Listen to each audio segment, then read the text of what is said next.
김민하 기자 어서 오세요. 안녕하세요. 첫 번째 항목은요.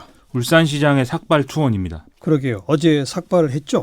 그렇습니다. 이 현대중공업 물적 분할 이 문제 때문에 울산 지역 전체가 지금 들썩들썩 하는데요. 송철호 울산시장과 황세영 울산시의회 의장이 어제 오후에 삭발을 하면서 이 법인 분할에 따른 중간지주회사의 서울 이전에 반대한다 이렇게 밝혔습니다. 예. 그래서 오늘 조선일보 일면 같은 경우에는 이 울산시장 삭발은 이제 부적절하다 이런 비판적 논조의 기사가 나올 정도였는데 예. 지금 문제가 뭔지 어떤 상황인지 좀 알아보겠습니다. 그 현대중공업과 관련된 건데 구체적으로 뭐예요, 그러니까? 이 현대중공업이 대우조선해양을 인수하기로 한 것은 일전에도 이제 그 소식을 전해드린 바 있는데요. 이것을 위해서 지금의 현대중공업을 분할을 해서 지주회사인 한국조선해양을 만들고 이 아래 이제 신설 자회사로 현대중공업, 현대미포조선 그리고 현대사모중공업, 대우조선해양 이렇게 이제 두는 방안을 지금 추진하고 있는 거거든요. 예. 그런데 이렇게 되면 한국조선해양은 이 이른바 이제 알짜 자산들을 보유한 상태로 서울로 이제 이전을 하게 되는 것이고 예. 그러면 울산에 남는 비상장법인 현대중공업은 부채를 떠안게 되고 그러면 구조조정이 불가피해진다. 이게 이제 노조하고 이제 그 송철호 울산시장 등의 이제 인식입니다. 따라서 중간지주회사의 서울 이전에 반대하고 이걸 이제 울산에 남겨놔야 된다라는 게 지금 울산시장의 주장인 것이죠. 거기에 대해서 현대중공업 측은 뭐라고 그래요?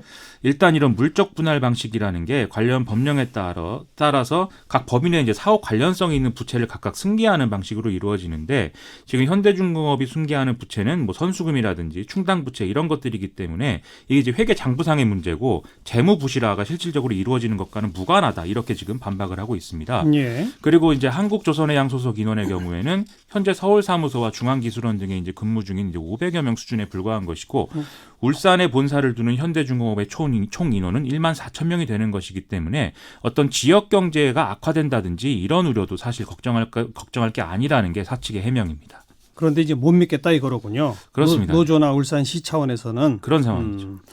그나저나 주주총회를 거쳐야 이 최종 결정이 되는 거잖아요. 그렇습니다. 그게 내일이라면서요? 그렇습니다. 근데 이게 과연 이제 이루어질 것이냐 좀 의문스러운 것이 지금 현대중공업 노조가 지난 27일부터 파업을 이어가면서 임시주총이 열릴 예정인 울산 한마음회관을 점거하고 이제 농성 중인 상태인 거거든요. 예. 그리고 또 여기에 현대차 노조하고 대우조선 노조가 농성장에 만약에 공권력이 개입한다든지 이런 사태가 발생하면 자기들도 연대 파업을 하겠다는 입장을 밝힌 바가 있습니다. 예. 또 현대중공업 사측이 이에 대해서 고용 안정을 보장하고 근로조건과 복리후생 등의 모든 제도를 이 물적 분할 이후에도 그대로 유지할 거라는 입장을 계속 이제 얘기를 하고 있는데 예. 일단 노조는 이런 약속도 이제 믿지 못한다 이런 분위기인 것 같고요. 오늘도 현대중공업 정문에서 영남권 노동자 대회가 열리는 등의 이 노사 갈등의 수위가 좀 높아져가는 그런 형국입니다. 네. 그나저나 이 물적 분할이 가결될 가능성은 커요? 지금 지분 구조로 볼 때? 일단 물적 분할 자체는 이제 주총 출석 주주의 3분의 2가 찬성해야 되는 안건인데요.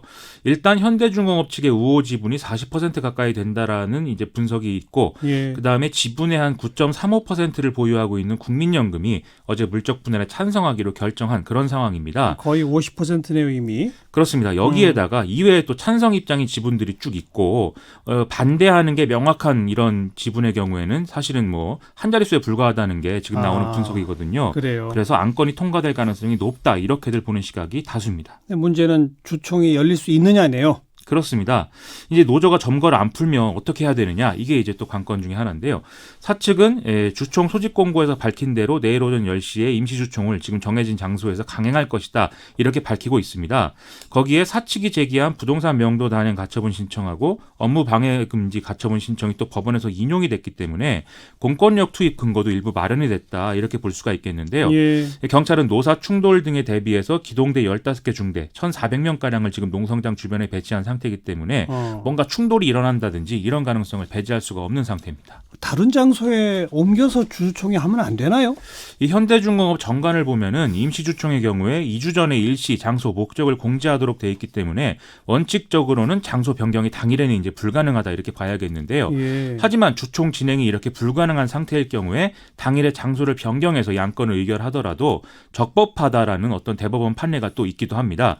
그런데 이런 판례를 보면은 변경된 주총 장소를 주주들에게 충분히 이제 공지를 했느냐, 그리고 해당 장소로 이동하는 데 필요한 조치를 또 성실히 제공했느냐에 따라서 이제 달라질 수가 있기 때문에 예. 이건 나중에 이제 법적으로 따져봐야 될 그런 대목이라고 봐야 되겠습니다. 내일이 참 궁금해지네요. 어떻게 될지. 그렇죠. 시사회기 두 번째 항목은요. 본격적으로 시작된 속도 조절입니다. 뭐 최저임금 얘기요? 그렇습니다. 공익위원들이 전원 사퇴한 이후에 고용노동부가 지난 24일 최저임금위원 중 공익위원 8명 그리고 사용자 위원 2명 이렇게 새로 위촉을 한 그런 상황이었는데요. 예. 이에 따라 오늘 최저임금위원회 2차 전원회의가 열렸는데 좀 속도 조절을 하겠다라는 분위기가 좀 분명해 보이는 그런 상황입니다. 어디서 그런 분위기를 읽을 수 있습니까? 오늘 일단 최저임금위원회 위원장으로 박준식 한림대 사회학과 교수가 만장일치로 선출이 됐는데요. 박준식 위원장은 기자간담회를 통해서 이 최저임금 관련 속도 조절을 해야 할지는 좀 더 면밀하게 봐야 한다라면서도 지난 2년 동안 최저임금의 인상 수준이 다소 빨랐다는 것에 어느 정도 사회적 공감대가 존재한다고 생각한다. 이렇게 얘기를 했습니다. 예. 또 최저임금이 낮았던 시기에는 최저임금 인상의 영향이 노동시장에 미치는 영향이 뭐 크지 않았지만 선진국과 비교할 수 있는 수준까지 이제 올라온 지금은 고용주에 미치는 영향도 파악하는 게 필요하다. 이렇게 얘기를 했기 때문에 예. 아무래도 속도 조절 메시지에 가깝다. 이렇게 봐야 될 것 같습니다. 박준식 위원장의 입장이고 다른 위원들은 어때요? 지금 새로 위촉된 공익위원들의 경우에는 경제, 경영 전공자들이 뭐 다수이기 때문에 아마 속도 조절에 동의할 수 있는 분위기일 것이다라는 분석들이 언론에 많이 나오고 있고요. 예. 그다음에 사용자 위원들의 경우에는 올해 최저임금은 아예 동결해야 된다. 이런 주장을 지금 뭐 하고 있습니다. 이 근로자 위원 일부의 경우에는 이 정부가 최저임금 속도 조절론을 계속 이제 얘기하는 거에 대한 경계심을 여전히 내비치고 있는 분위기인데 특히 사용자 위원들이 주장하는 동결은 말도 안 된다라고 지금 강하게 반발하고 있는 상황입니다. 뭐 방금 언급했듯이 정부 쪽도 여당 쪽도 계속 속도 조절론을 언급해 온 것이 기존의 분위기잖아요. 그렇습니다. 문재인 대통령도 KBS와의 2주년 회담에서 이 최저임금 인상의 어떤 부담 이런 것들을 언급한 바 있고요. 어제 이재갑 고용노동부 장관이 중소기업인들 만난 자리에서도 최저임금 인상 때문에 걱정 많다는 것을 잘 알고 있다라면서 경제 및 고용 상황, 생계비 등을 종합적으로 고려해서 합리적으로 최저임금 심의가 이루어지도록 최선을 다하겠다. 이렇게 얘기한 바 있습니다. 예. 또 여당 내에서도 최저임금 동결론 뭐 이런 것들이 이런저런 격려를 통해서 이제 언론에 나온 바도 있고 최근에 청와대가 내년 최저임금 인상폭을 한 3%에서 4%대로 잡고 있다라는 보도가 또 나오기도 했죠. 물론 이에 대해서 청와대는 그런 논의를 한 적도 없고 결정한 바도 없다 이렇게 해명하긴 했습니다. 이게 이제 내년도 최저임금 인상폭을 정하는 거잖아요. 그렇습니다. 앞으로의 일정은요? 최저임금은 최저임금위원회가 고용노동부 장관에게 심의 요청을 받은 날로부터 90일 내에 결정하도록 이제 돼 있는데요. 올해는 고용노동부 장관 심의 요청이 3월 29일에 이루어졌기 때문에 다음 달 27일까지는 최저임금위원회가 결정을 해야 되는 상황입니다. 하지만 지금까지 뭐 여러 가지 이제 사례를 보면 노사 간 갈등으로 이 시한을 지키기는 뭐 쉽지 않을 것 같고요. 다만 최저임금법상 이 고시 기한이 8월 5일이기 때문에 7월 중순 정도가 되면 좀 가닥에 잡히지 않겠느냐라는 예상이 많이 나오고 있습니다. 네. 그리고 분위기는 본격적으로 시작된 속도 조절이고. 그렇습니다. 수고하셨습니다. 고맙습니다. 김민아 기자였어요.